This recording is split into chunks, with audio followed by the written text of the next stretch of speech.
Boa tarde todo mundo, como vocês estão? Vocês estão bem aí? Hoje mais um vídeo aí do meu canal e como prometido ontem, a gente vai passar hoje esse dia respondendo algumas perguntas bem interessantes que vocês fizeram no comentário.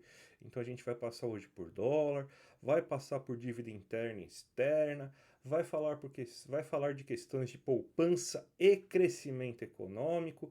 Então tem bastante coisa para a gente falar nesse dia de hoje.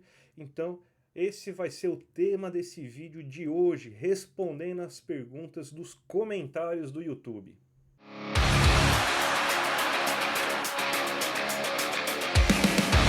Bem, gente, vocês já chegaram até aqui, então eu peço para vocês aí que não estão inscritos ainda no canal, se inscrevam no canal para vocês não perderem nenhuma novidade, nenhum vídeo, toda terça a sexta-feira. Claro, quando tiver feriado não, essa semana tem feriado, por exemplo, na sexta-feira não vai sair vídeo de sexta, mas toda semana de terça a sexta tem vídeo novo no canal quando tiver assunto para comentar. E hoje a gente vai responder, inclusive, algumas perguntas interessantes que alguns dos nossos queridos telespectadores aí colocaram aí para mim no chat e eu vou passar aí esses próximos minutos respondendo essas perguntas. Primeira coisa, se você não teve sua pergunta respondida, vai ter outros blocos de pergunta. Eu achei bem interessante esse formato de responder algumas perguntas dos fãs aí. Só que tem algumas perguntas, gente, que são temas de live. Teve gente que perguntou, o impacto das tarifas do Trump na economia mundial e na economia brasileira. Isso daí é tema para uma live. Quando eu for abrir a live, que espero que não vá demorar muito, eu estou só esperando aí poder aí monetizar o canal e começar a fazer essas lives ao vivo, então não deve demorar tanto aí, questão de pouco tempo aí já deve ter novidades nessa área, eu vou fazer aí essas lives que vão durar muito mais tempo, pelo menos uma hora aí, para a gente responder isso. Mas algumas perguntas não tem necessidade de fazer uma live, elas são mais curtas. Então, hoje o nosso tema aqui vai ser basicamente respondendo essas perguntas que são mais curtas. E a gente já vai começar respondendo essas perguntas aqui com essa aqui, por exemplo, do Martin. Inclusive, um abraço, Martin aí, amigo meu aí, que inclusive já foi aniversário e tudo mais, que pergunta aqui, dúvida, se os Estados Unidos estão perdendo a confiança do mundo, por que o dólar aumentou aqui no Brasil, por exemplo? É uma pergunta bem recorrente, porque ninguém consegue entender como que os Estados Unidos entram em crise, e o primeiro efeito que acaba acontecendo com isso é que o dólar dispara no mundo inteiro. Isso aí é bem fácil da gente explicar, até uma questão um pouco vamos dizer assim, não é tão intuitiva assim, mas vocês vão acabar entendendo o que a gente está falando. Existe um livro chamado O Poder Exorbitante, né? Do Barry Eschengreen, que ele explica quais são as vantagens, qual que é o poder que os Estados Unidos possuem ao ter o dólar, que é a moeda mundial. E uma dessas vantagens é que todo mundo, quando tem medo de algo, os mercados, os agentes financeiros, os especuladores, os cientistas, quando têm medo de algo, correm para o dólar para se proteger. Então, o que acontece quando você tem desconfiança desses mercados? Então, os rentistas, os agentes financeiros, eles passam a não acreditar que ganhos na bolsa de valores vão ser tão elevados. Porque, vamos falar a verdade, gente, o mercado financeiro, na verdade, é bem bundão, tá?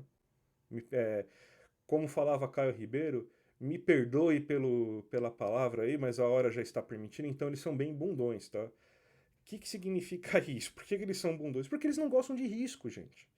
Eles só se colocam dentro das bolsas de valores porque o risco, o ganho que eles esperam receber lá é muito maior e nos títulos mais seguros, que são os títulos de dívida pública, eles não têm tantos rendimentos. Aí o que acontece? Quando você tem qualquer coisinha que reduza o risco, reduz o risco não, reduza o possível ganho das bolsas de valores, então quando eles passam a não acreditar em ganhos nas bolsas de valores, eles vão e correm para os títulos mais seguros do mundo, que são os títulos de dívida pública. E por convenção, o título mais seguro do mundo hoje é o título de dívida pública norte-americana. Então todo mundo corre para se enfiar em título da dívida pública norte-americana. Então, você tira dinheiro da Bolsa do Brasil, da Bolsa da Europa, da Bolsa de Valores dos Estados Unidos, das Bolsas de Valores asiáticos e coloca nesses títulos de dívida pública norte-americana. Sai dinheiro dos mercados globais e essa saída de dinheiro dos mercados globais vai tudo para os Estados Unidos. Então é justamente por isso que o dólar acaba aumentando quando você tem esses problemas, essas crises mundiais, essa perda de desconfiança, porque lá é o porto seguro dos cientistas. Então é por isso que acontece essa alta do dólar quando você tem qualquer crise mundial, e isso inclui perda de confiança nos Estados Unidos. Agora a gente tem duas perguntas do Edinaldo Correia e também a pergunta da Neuza, que elas partem mais ou menos da mesma lógica. Vamos ver se desse a doido e até a turma que gira a economia saindo todos os fins de semana e gastam tudo que tem sem fazer dívidas pesadas, passem a poupar. Seja em renda fixa, seja embaixo do colchão no porquinho. Se isso fosse cultural do brasileiro, quais seriam os efeitos? E o outro ponto aqui também é bem na mesma questão. André, sou bem centrada em não consumir o que não é necessário. Tenho 67 anos e guardo para imprevistos e para os previstos que vêm com a idade. Se a maioria da população fosse como eu, o crescimento da economia seria pouco expressivo? Não, gente. Quando a gente está falando aí da questão de gasto, o gasto que as pessoas realizam é importante. Só que quando a gente está falando que um aumento de salário mínimo, um aumento na renda das pessoas faz com que exista uma tendência de aumento de gastos, ou até mesmo se a gente for parar para pensar que se todo mundo parasse de consumir e gastasse só no essencial, a diferença ela não seria tão grande, porque quando a gente pensa no trabalhador, na grande maioria dos trabalhadores, como já dizia Kalec, é um trabalhador que tem basicamente o que a gente chama de propensão marginal a consumir igual a 1, ou seja, ele não tem muito dinheiro para poupar. Ele basicamente tem que viver com aquilo e acaba gastando na sobrevivência dele. Inclusive, quando ele aumenta o gasto dele, é para você conseguir ter uma sobrevivência um pouco menos perigosa, com um pouco menos de perrengue, ter um pouco mais de segurança alimentar, um pouco mais de outros tipos de bens para se consumir. Então a diferença não seria tão grande. Então o que geralmente faz com que o gasto seja muito elevado é que você tem também o gasto dos capitalistas. Né? O próprio Kalec fala, né?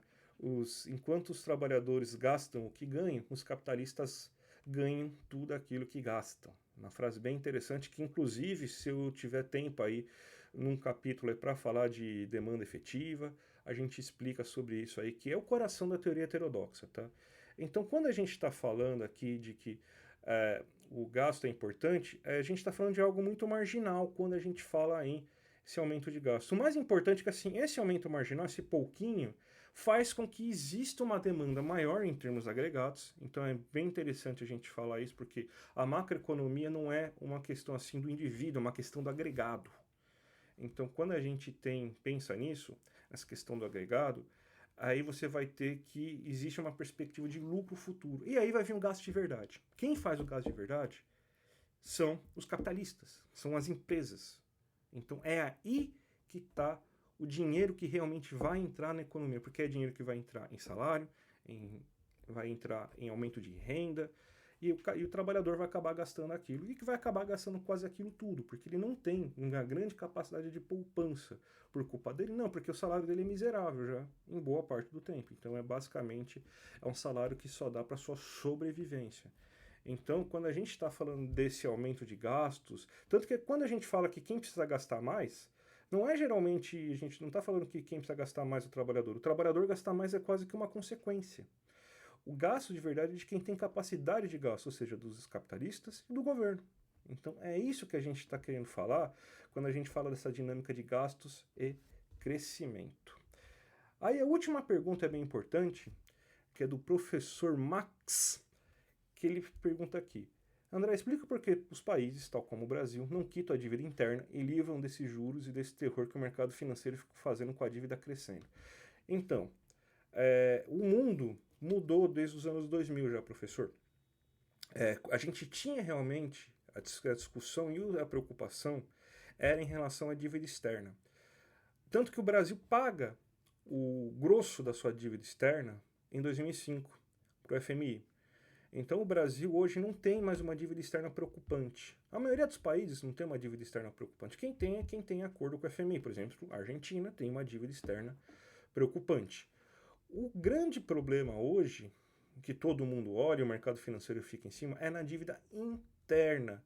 E aí que na dívida interna que eles cobram essas taxas de juros exorbitantes. Então, já que eles não têm mais o mercado financeiro global, até porque a crise de 2008 mudou muita coisa, hoje os países eles têm recursos e dólares suficientes para manter o que a gente chama de dívida externa líquida negativa, ou seja, a gente tem mais dólares, mais capital guardado nos países do que o volume de dívida externa que a gente possui. A dívida externa hoje de todos os países é muito mais privada, é basicamente só dívida privada, não tem mais dívida pública. Então o enfoque voltou para as dívidas públicas internas. Ou seja, aquilo que você tem com seus agentes internos é a taxa, é o título público, é a dívida, é o tesouro direto, é isso que a gente está falando. E é nesse ponto que o mercado financeiro age. Quando ele faz a chantagem para aumentar a taxa Selic, a taxa Selic vai afetar o aumento da dívida pública interna. Então, hoje, a questão está na dívida pública interna. E a dívida pública interna ela é mais um mecanismo hoje de fazer controle monetário, porque ela é basicamente utilizada só para manter a taxa Selic dentro da meta, ela não tem mais aquela sua função original dos anos 50, dos anos 60, de que é financiar o Estado. Não, hoje ela é basicamente um instrumento de política monetária. O Banco Central compra o dia inteiro e vende o dia inteiro o título público para fazer com que a meta da Selic bata com aquilo que o Banco Central definiu como a Selic, que o Copom definiu como a Selic. Porque isso daí não é uma imposição, isso aí é algo que o Banco Central e o Copom eles têm como uma meta e uma meta a ser batida todo santo dia. Inclusive, se você quiser um aprofundamento sobre como funciona isso, esses mecanismos aí básicos de controle, também é um bom tema para a live. Tá certo, gente? Bem, eu espero que eu tenha respondido bem as perguntas de vocês.